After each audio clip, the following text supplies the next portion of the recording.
Guys আমি এখন রয়েছি রানীচক ওভারব্রিজ এর উপর। আজকে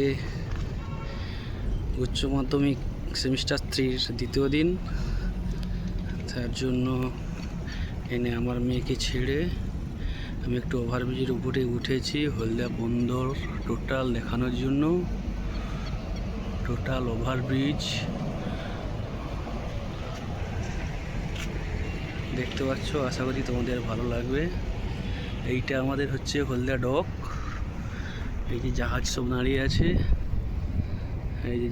দাঁড়িয়ে আছে, আশা করি তোমাদের দেখে ভালো লাগবে। এটা পুরো হলদিয়া ডক এরিয়া।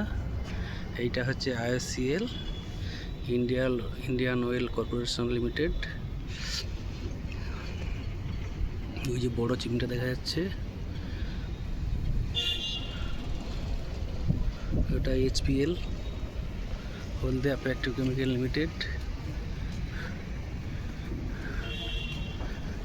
এটা ওভারব্রিজ, এটা চলে যাচ্ছে আমাদের টাউনশিপ। এই ব্রিজটা চলে যাচ্ছে আমাদের টাউনশিপ। বর্তমান যে আমি দাঁড়িয়ে আছি হলদিয়া ডকের 1 নম্বর গেট থেকে যে ওভারব্রিজ শুরু হয়েছে, সেই ওভারব্রিজের উপর।